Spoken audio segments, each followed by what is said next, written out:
In 1944, the Imperial Japanese Navy still inspired fear across the Pacific. Its battleships, Yamato, Musashi, Kongo, were floating symbols of national pride and raw power. To Japanese admirals, destroyers were nothing but expendable trash. So when reports came in about a small American destroyer, USS Johnston, operating near Leyte Gulf, Japanese officers laughed. In their minds, no destroyer could challenge the might of the combined fleet. Naval wars were won not by speed, but by steel and firepower, and the Johnston had neither. It was small and light, thinly armored. Only 2,100 tons against Japanese giants that weighed up to 70,000. Its guns were weak, its torpedoes few. Logic said this ship would change nothing. But war does not obey logic. War is decided by people. The Johnston had something the enemy did not expect. Its captain, Ernest E. Evans. On his first day aboard, he stood before his crew and said, "This is going to be a fighting ship. I intend to go in harm's way, and I will never retreat. If anyone doesn't want to go with me, get off now." No one stepped off. Dawn, October 25, 1944. Leyte Gulf. The USS Johnston was part of Task Unit April 3, 77, known by its radio call sign Taffy 3. It was never meant to fight a major naval battle. Taffy 3 was composed of small escort carriers and a handful of destroyers and destroyer escorts. Their mission was simple: provide air support for American troops landing on Leyte. No one expected heavy surface combat. No one expected the Japanese Navy to return. But Japan was desperate. Operation Shogo 1 was launched in a last attempt to crush the American landings. The Japanese sent a massive force known as the Center Force under Admiral Kurita. Battleships Yamato, Nagato, Kongo, Haruna, 8 heavy cruisers, 2 light cruisers, and 11 destroyers. It was one of the most powerful naval formations ever assembled. At 0645, Taffy 3 spotted the silhouettes on the horizon. First came the masts, then the pagoda towers, then the shape of heavy guns pointed toward them. The sea trembled from the blast waves of Japanese salvos. The destroyers of Taffy 3 were outnumbered, outgunned, and already in range. Commander Ernest Evans stood on the bridge of the Johnston and saw something the Japanese miscalculated. He did not see fear as a reason to retreat. He saw an enemy that had to be delayed no matter the cost. If the Japanese fleet broke through Taffy 3, it would destroy the landing forces at Leyte and possibly change the course of the war. Evans did not wait for orders. He gave them: general quarters, all hands to battle stations. The destroyer that was never supposed to fight a fleet had just entered one. The first Japanese shells landed around 0700. Water columns exploded hundreds of feet high, towering over the American ships like walls of gray death. The enemy was still miles away, yet already firing. Their guns were 14-inch and 18.1-inch batteries from battleships built to obliterate cruisers, not escort carriers. A single hit could tear a destroyer like the Johnston in half. But Evans did not intend to wait to be targeted. He intended to strike first. The Johnston accelerated to flank speed, engines screaming under full load. The sea foamed at her bow as she broke formation and charged directly at the Japanese fleet alone. The crew looked at their captain. Some thought he had lost his mind. Others understood immediately. There was no running. Someone had to buy time. Evans ordered smoke screens. The Johnston vanished behind curtains of white haze, maneuvering so close to enemy salvos that fragments of steel rained onto the deck. Through the smoke, she emerged again, closer now, pushing forward alone against a wall of giants. The Japanese were confused. A single destroyer should have stayed defensive, yet here it was charging them head-on. They thought it was a diversion. They thought more ships had to be hidden behind it. They were wrong. Evans was simply coming straight for them. At 0716, the Johnston opened fire. Her 5-inch guns roared, targeting the lead heavy cruiser Kumano. Shells struck its superstructure, starting fires and ripping through communication lines. But this was only the beginning. Evans had something far deadlier in mind. He angled the Johnston even closer, closer than doctrine allowed. closer than any sane man would go. He was closing in for a torpedo run. At 0724, the USS Johnston broke through the smoke and stormed into torpedo range. The Japanese heavy cruisers were now so close that their rising bow waves were visible between the shells. Evans waited until every second counted. Torpedoes fired too soon could be evaded. Fired too late would mean death. He held his fire, closing in to a suicidal distance of just over 10,000 yards. The bridge crew reported enemy guns locking on. Towering splashes bracketed the Johnston. A direct hit was coming. Evans didn't blink. He gave the order. Fire torpedoes. 10 Mark 15 torpedoes raced into the sea. White wakes tore across the water toward the Japanese line. Evans swung the Johnston hard to port, exposing the hull to incoming fire to evade counter-battery range. Seconds later, a massive explosion tore through the cruiser Kumano. One of the Johnston's torpedoes had struck her bow, ripping it apart in a cloud of steel, smoke, and fire. Kumano lost speed instantly and fell out of formation. The Japanese were stunned. They were under attack by a destroyer that should have been running for its life. Instead, it was fighting like a wolf among giants, tearing at them with everything it had. But victory came with a price. The Johnston was now fully exposed. A salvo from a Japanese battleship struck the destroyer. The shock slammed through the hull like a hammer. The engine room went dark. Communications were cut. The steering jammed. Men were thrown across compartments by the blast. For a moment the ship seemed dead. But only for a moment. Smoke poured from the Johnston. Power was failing. The ship shuddered with every movement. Wounded but not finished.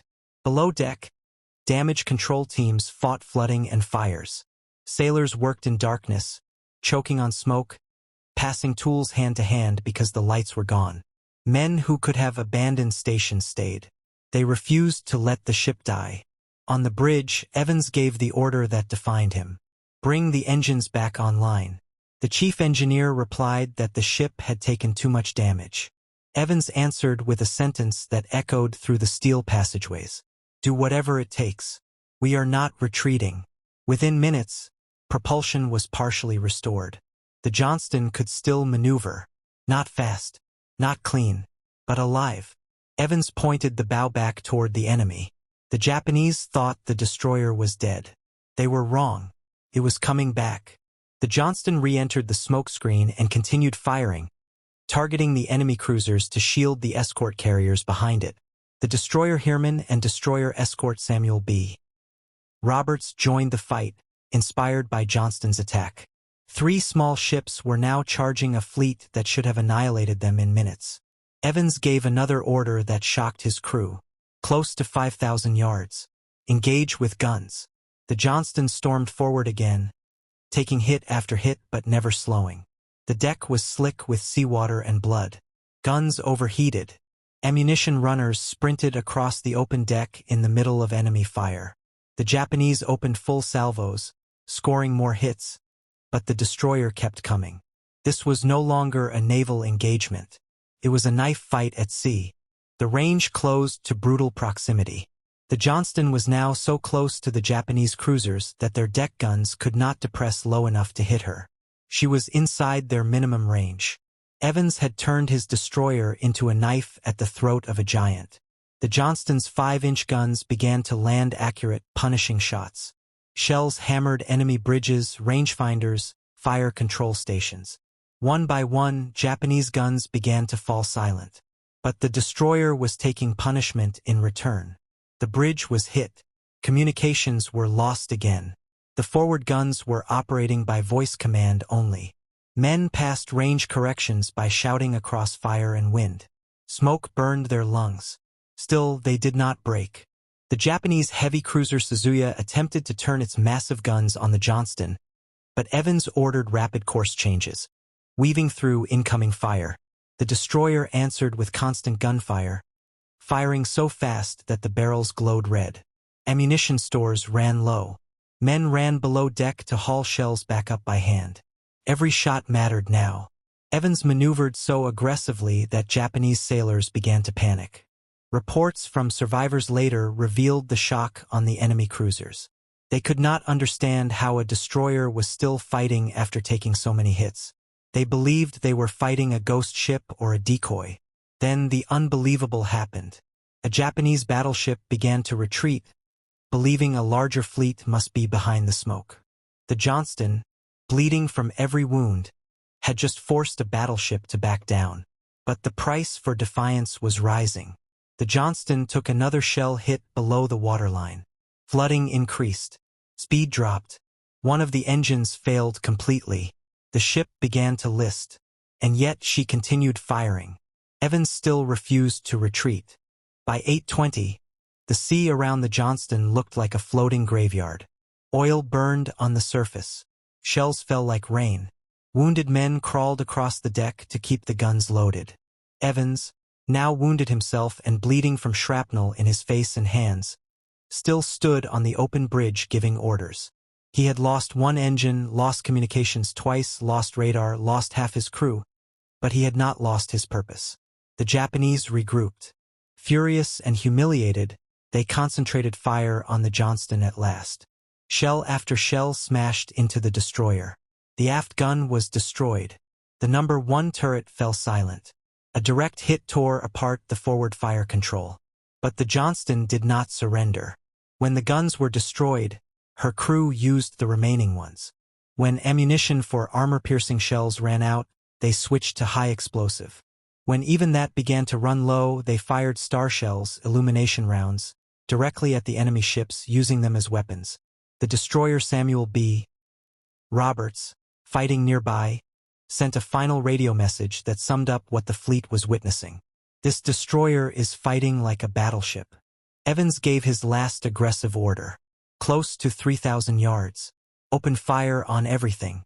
Johnston turned again and charged, badly wounded, barely responsive to the helm, yet still advancing. The ship was now within visual rifle range of enemy sailors. Japanese crews stared in disbelief at a destroyer that refused to die. The Johnston was burning, listing, bleeding speed, but she was not finished. Not yet. She still had fight left in her. The end was coming, and everyone on board the Johnston knew it. The ship had been hit over 20 times by shells from battleships and cruisers. Fires raged below deck. The list increased to more than 10 degrees. Ammunition was nearly gone. Blood trailed from scuppers into the sea. But the crew did not stop fighting. They passed shells with burned hands. They gave their life jackets to wounded men. Nobody talked about surrender. Nobody looked for a white flag. There was none on board. Evans stood on the exposed bridge, barely able to stay upright. He had lost his cap long ago. His uniform was torn and soaked with blood and seawater. When someone asked if they should abandon ship, he gave a simple answer. We will fight as long as we have guns. When we have no more guns, we will use torpedoes. When we have no more torpedoes, we will ram them. At 9:20, a final shell from a Japanese battleship struck the Johnston near the waterline. The ship shuddered violently. Power flickered and died. The order was finally given. Abandon ship. Even then, Evans stayed. Survivors later said he walked the decks helping wounded men into the water. He refused to leave. The sea climbed over the main deck. The wounded destroyer turned slowly, its bow rising out of the water for a brief second before slipping beneath the waves.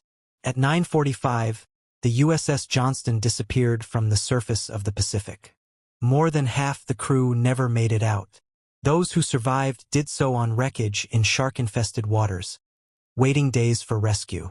Many died from wounds and exhaustion before help arrived. But the Japanese fleet did not break through that day. Because of Johnston, because of Evans, they turned away. One destroyer had stopped a fleet. The sea was silent after the Johnston went down. The guns stopped. The smoke drifted. What was left of Taffy 3 held position, bloodied but alive. They had faced battleships and cruisers with nothing but destroyers and courage. And they had survived. Later, when the Japanese officers were interrogated after the war, they were asked why they turned away. They had the numbers. They had the guns. They had the advantage. So why retreat? Their answer was simple. We thought we were fighting a much larger force. Your destroyers charged us so aggressively we believed you had battleships behind the smoke. But there were no battleships. There was only courage. Courage and a captain who refused to obey the limits of war. Ernest Evans was declared missing in action and later presumed dead. He was posthumously awarded the Medal of Honor, the highest military decoration of the United States. His citation reads, in part, "For conspicuous gallantry and intrepidity at the risk of his life above and beyond the call of duty." But those words were too small for what he did. He did not save himself. He did not save his ship. He saved thousands of lives. He saved a landing that changed the Pacific War. He proved something the enemy could not understand. Sometimes one ship is enough. History remembers battles by numbers, by tonnage, by statistics. But the story of the USS Johnston is not about numbers. It is about will. It is about a ship that had no chance on paper and still chose to fight. It is about men who stood in front of death not because they wanted glory, but because someone had to draw a line and say no further. The Japanese Navy did not fear the Johnston because of its guns. They did not fear it because of its armor. They feared it because it kept coming, because it refused to die, because it fought like a ship 10 times its size. The destroyer that should have been forgotten became a legend. The wreck of the USS Johnston was found in 2021, deeper than any shipwreck ever discovered, over 21,000 feet below the surface of the Pacific. The hull is still there. The guns still point toward the surface. The scars of battle still mark the steel. Even in death, the ship looks like it is still fighting. Ernest Evans once told his crew before battle, "This is going to be a fighting ship. I intend to go in harm's way, and anyone who does not wish to go along had better get off right now." No one left. The world has seen many warships, but there has never been another like the USS Johnston. She did not survive. She did not retreat. But she did not lose.